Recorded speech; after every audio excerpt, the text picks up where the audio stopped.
Hi, everybody, and welcome back to another episode of Rapping with the Rep. I'm State Representative Ken Gordon, and I'm here with Select Board member Mike Espejo and the President of the Burlington Area Chamber of Commerce, Rick Parker. Thank you guys for being here. Thank you for having us. This is going to be an important discussion. It's a topic that's, I think, been getting the attention of some of our Burlington residents, our friends and neighbors recently, and the topic is water.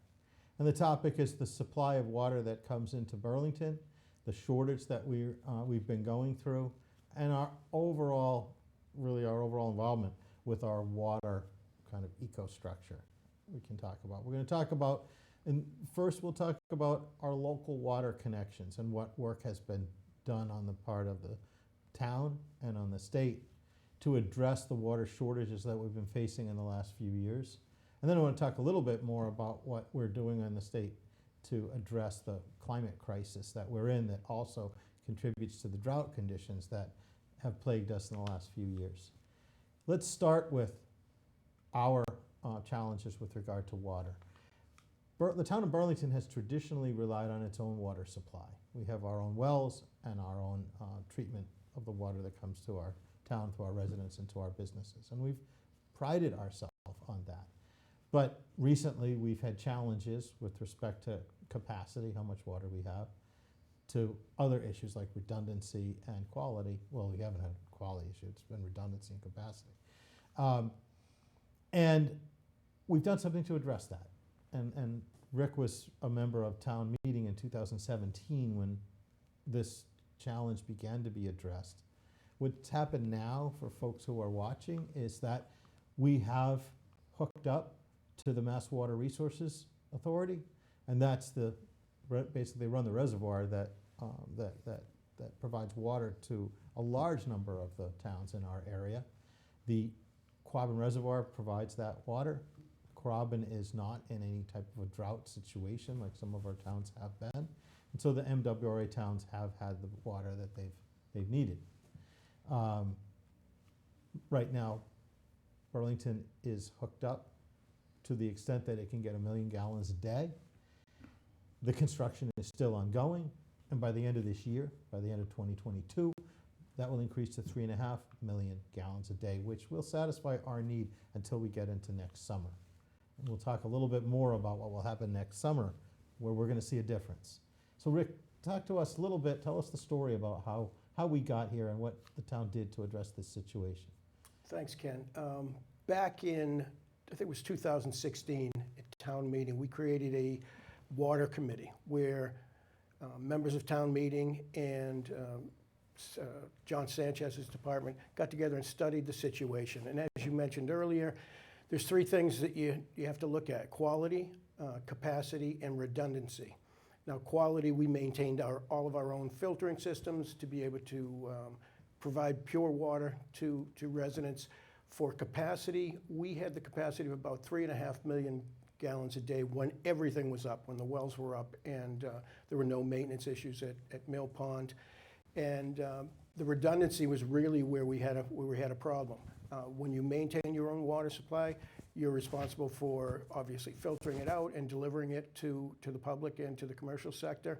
And we found if we needed to have a well go down, or if there's a pump issue or maintenance, then we were really struggling with meeting that 3.5 million gallons. So town meeting with the town, worked together with the town and said, hey, we really need to be connected to the MWRA. And at that point, town meeting funded the initial portion of joining the MWRA, and John Sanchez outlined the separate steps. You went over phase 1, which got us the 1 million gallons that we're at right now, getting every day.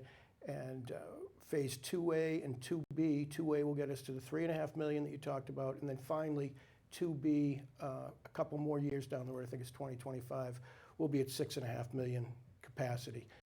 At that point, we can determine, hopefully, we'll shut down the wells and maintain the Mill Pond Reservoir for the ability to have redundancy. Mike, you have done a lot of work recently looking into the progress of the construction to the MWRA pipeline. Tell us a little bit what you've seen. Well, when I started, I was on the plane for 3 years, and some of that work in 2017 was before I was in town government. I was started in 19, and when I decided to run for the select board, I knew one of the concerns I would hear was the water. And I had a meeting with John Sanchez, and I really got deep into the weeds. He explained the process, all the phases. Phase one, which we have completed now, I think was completed in 2020, if I'm correct, with the 1 million gallons of water. Phase 2A, which Rick just mentioned, is actually under budget and ahead of schedule, and will take us from 1 million gallons per day to 3.5 million gallons per day. As a point of comparison, the Vinebrook Reservoir, the Mill Pond Reservoir, we can only pull, I think, 2.5 gallons of water per day. So I really got into the weeds with John Sanchez, and he explained the whole process. And even after my election, I took a half day and we went all around the town and toured all the facilities to see the great work they've been doing. And I had no idea how far along we progressed. I thought I was going to be getting hit hard with questions, but the job and the project is well underway, well under progression, and we are, addressing the problem. Yeah. I know it's a pain point for everyone, and everyone has felt it. We've all felt it, and I was so happy to learn and hear that the problem is being solved. Yeah, the tough situation is that we live at a time, BCAT does a great job keeping people up to date. If people are watching B News, they'll see reports about the progress of the project. And if people watch the select board meetings, you've received reports about the progress of the project. But many people, they wake up, they get their kids ready for school, they go to work, and they're not keeping up on a local news. Sometimes the news we consume is of a national nature.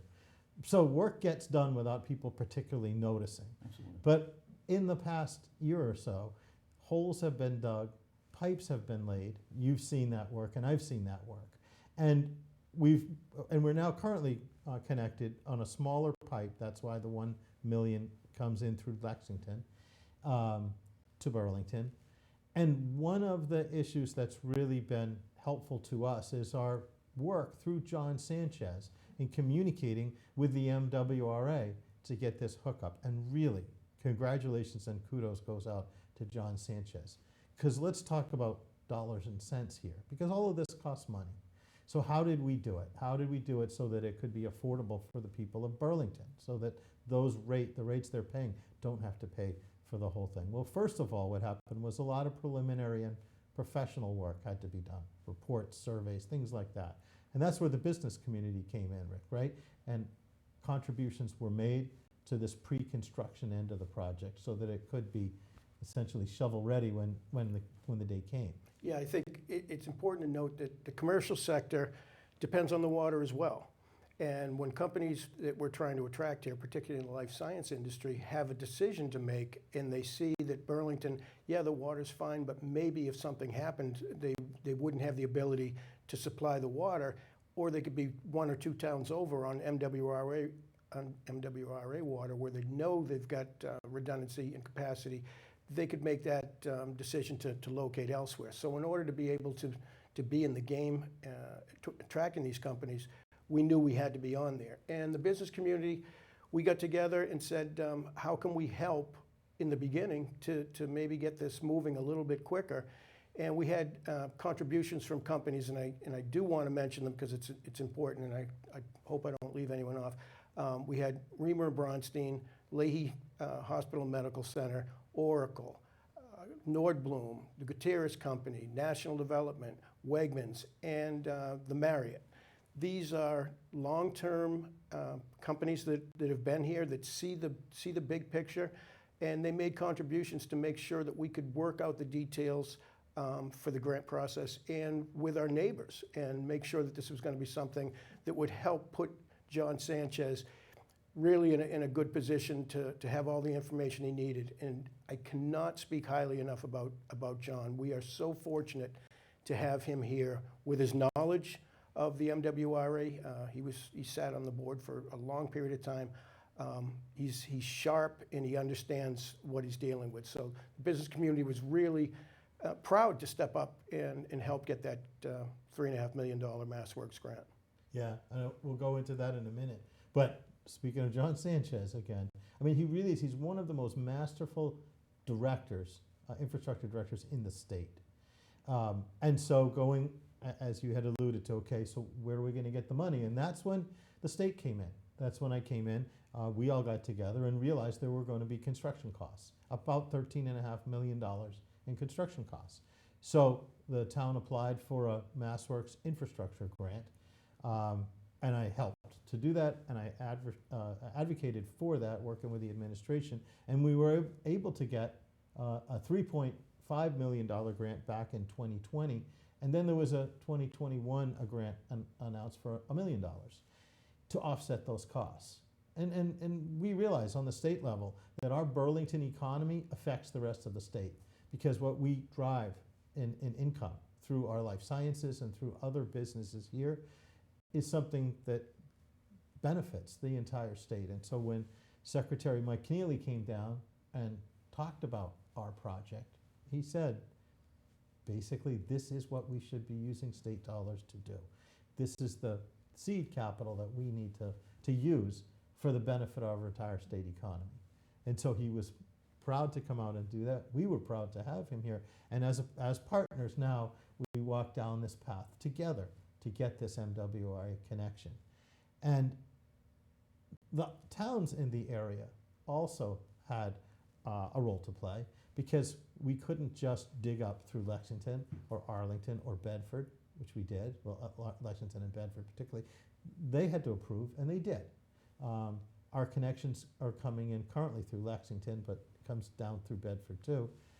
But this is what John then did. He realized that the MWRA had a pipeline coming in through Arlington. It timed perfectly with the project that Burlington was doing. And he was able to identify some extra money that was came over from a different project. Now, the MWRA is not set up to benefit one town in particular or another. It benefits its system. But it was a benefit to its system. It was a benefit to Burlington, Arlington, and Lexington to put the pipe where it did, when it did, so we could hook up. And the net benefit to Burlington saved us $5 million. So a $13.5 million construction cost is now down to 5 left for the taxpayers. I mean, it was a brilliant move by the town, specifically by John Sanchez, to do that. And I get that. All the while, a lot of residents don't realize that's going on, because it's deals that are being made. But that's what makes life better for all of us. And that's what happened for all of us. So, you know, I get that it's frustrating when our grass turns brown for a summer. I really get that. And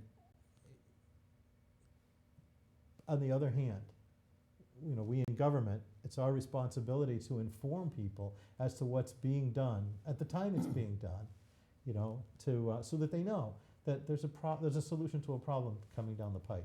Is that, Mike, is that what you found? Yeah, and one of the things I wanted to add is, in true Burlington fashion, one of the things I love most about the story is it was a team effort to get there. It was the business community. It was the fine folks at DPW and John Sanchez. It was town meeting. It was our selectmen at the time, now their select board, planning.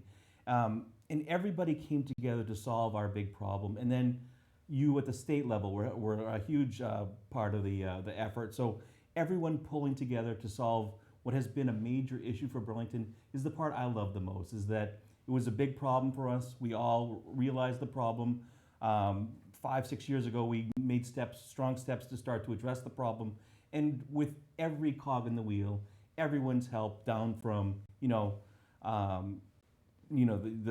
DPW, the town workers, the state level, all the way to you at the State House, we all pulled together. And that was really just a point of pride for me when I learned the story, that it took everybody, town meeting, town government, you at the state level, our DPW, John Sanchez, to solve what was a major issue. So that's what I love about the story. And so now we're coming out of this summer of '22. We're coming out of this summer of brown lawns, let's call it that, for the topic that we're discussing, right? And it's not anticipated that that will ever happen again, because at this point, as I think, Rick, you laid out, what's going to happen is that we're going to be at 3.5 million gallons of MWRA water by the end of this year. At the same time, the town is still going to be able to call upon, if needed, another 1,000,000 gallons or so from town water next summer. Because when the summer comes and people start watering their lawns, that's when our use can peak over the 3.5. So that's there if needed. I talked to John, he said, the worst that he could imagine happening, if this current drought, as we existed now, were to be duplicated, in other words, if you could, because you can't really predict the future. But if this were to happen again, most likely any ban at all would be limited to hours in the day. It wouldn't be a total ban again. It's not a guarantee by any means, but that's the anticipation, because we would have mathematically 3.5 million MWA gallons coming in a day rather than 1. And so mathematically you'd need less town water. And then the end of 25, now we're at, I think it's 6.5, right, million a day from the MWA. We wouldn't need any of the town water at all to meet all of these goals. And so that's the timeline of how this problem is moving along, being solved, so that the inconvenience that was experienced this summer is really not anticipated to continue.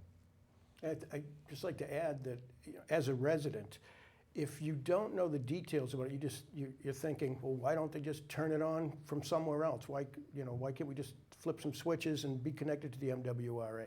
The pipes had to be laid, and as you mentioned, they had to be done in neighboring towns. So there has to be a cooperation, not only with the business community, the residents, town meeting here, but you've got to get other towns involved to allow the permitting of having the road dug up and put some pressures onto some other towns. And that's where John Sanchez really was able to be ready with this project. And as you mentioned, the connection in Arlington, knowing that was happening now and save the town some serious money by being ready. It's just another kudos to him. Yeah, and you think about those relationships. The relationship that John had with the MWRA, as you said, allows him to have those conversations. The relationship that we all had with neighboring towns allows us to have those conversations. And the relationship that you have with the state, that Burlington has with the state through me, allows us to have those conversations and attracting those grants. It all worked. It all worked in this case, and it's all being resolved.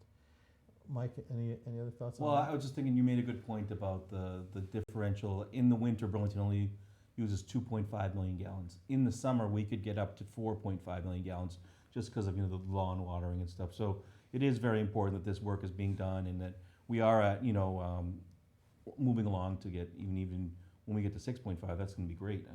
At the end of the project. So it's great to see, and it's a good thing. It's a good thing we've done. Yeah, and there's been some talk also of levels of PFAS found in the Burlington water, and part of it is because the testing has advanced from year to year to year, and so things change.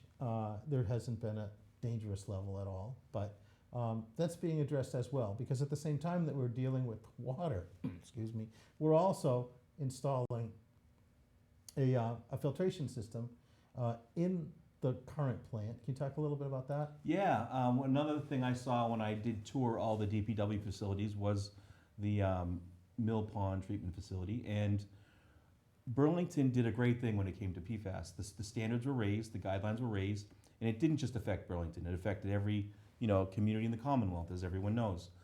Kudos to our DPW and John Sanchez. They had the foresight to pre-order these filters that we're using in the treatment facility, so we could get ahead of the very front of the line when they were ready to ship. And as everyone knows, we've been going through some horrible supply chain issues as a nation. I mean, from every single type of product that you can imagine, it's tougher to get now. There are longer delays. You try and order something and it's back ordered. And thanks to them, that project is also under budget, ahead of schedule. And by the end of 2022, that facility will be online, up and running. So kudos to John Sanchez and DPW for having the foresight to pre-order those filters, get right at the front of the line, so when they're ready to roll off production, they'll be heading to Burlington, which is a great thing. Rick, you talked about redundancy, and this goes right to the redundancy issue, right? Yeah, I think, we talked about PFAS now, and for people that don't know, the guidelines changed. We're talking about hundredths per billion, not, 1 or 2 parts, but 1/100th of a part per billion. We don't know where this goes in the future, but every time that DEP comes up with new regulations, if you have your own water supply, you're forced to come up with a new filtration system or new technology to combat that. Being on MWRA water allows you to share those costs throughout all the communities that are using MWRA water, while you also have the ability to do it locally and have that redundancy. So if you needed to gear up for a new filtration system, you could shift to total MWRA for a while, get it back up, and then put it back online. So having redundancy is really critical going forward. In fact, we saw that in the news today with Cambridge. They're switching over to MWRA for, I think, a year or so because they need that redundancy and have turned to it. And as Mike said, because they couldn't get their PFAS filters in time for supply chain issues, we were lucky that we had John knowing this at the get-go and ordering those in advance. Another, that's a huge money saver. Well, it's all worked out, and as Mike and as you said, it's all worked out because of the teamwork of our state and local government, of our business community, of our neighbors, to address an issue. It's been in the works now for 5 years, and it's just about to see its conclusion. Before we close, though, I want to talk a little bit about what we did on the state level just at the end of last session, the last month or so, to address the overall issue of droughts and climate change. We just passed a monumental new climate bill that's going to promote, one thing it's going to do is promote wind energy offshore. We'll be promoting a wind farm 14 miles off the coast of Martha's Vineyard, a place where no one will see it unless you take a boat out to see it, right? And it will power Massachusetts and the neighboring states for decades, for generations to come once it's up, and it won't take that long to be up. So and it will be renewable energy, wind energy, really addressing our climate change. I'm really proud that we've been able to get behind a bill like that. At the same time, some of the things that our residents will see right away is a support for electric vehicles, EVs and hybrid electrics, PHEVs. More rebates for people who are going to buy electric vehicles, more rebates for people who buy used electric vehicles, so that when someone might want to trade, often out of new vehicles, the market will be there for people that don't want to spend as much money. More incentives to put up more charging stations. In Massachusetts, we also have regulation over the amount can be charged for the energy in a charging station, and that will continue. More help for people who want to install heat pumps and to clean energy into their homes. We're not forcing anyone to replace anything that works. We've never done that. We'll never do that. But we can provide incentives for people so that when they want to switch over, when there's a need to switch over, when something needs to be replaced, we can be there to help the decision to get to a cleaner source of energy there for them. That's great. That's great. So we're also addressing this on the overall climate at the same time as Burlington is addressing its immediate need for water. So it'll be interesting moving forward, and I'm looking forward to continuing on with this Burlington team, the business community, the town government community, the state community, and the residents, as we've been a strong team together, and we'll continue to do that. Any final words before we sign off? Well, again, thanks, from the business community, the town being so amenable to work with us to move it forward. Again, the town water supply and decisions for the MWRA is a town issue. When we got to the point we made the decision, that's when we reached out to Ken, and thank you for pushing that through and getting us the assistance we needed. Thank you. And you actually raised a good point. This is a town issue, and my job is to promote the town's decisions to do this. You make the decision, I'll support it, and in this case, help fund it, which we were able to do. Mike? No, yeah, Rick kind of stole my thunder there. Just thank you, Ken, for all over the goal line and being an integral part in getting the grant money. I mean, it wouldn't have happened without you, so thank you. It's much appreciated, and when the project is finally completed, we'll all be have a happy sigh of relief, and you were an integral part of that, so thank you. Well, I'll raise a drink of water. We all will. That's right. And I thank the town, and I thank the business community, and I thank the residents, and I thank the neighbors. It's a job well done. Folks, thank you for tuning in to Rappin' with the Rep. Appreciate it. I'm Representative Ken Gordon, and we'll see you next time.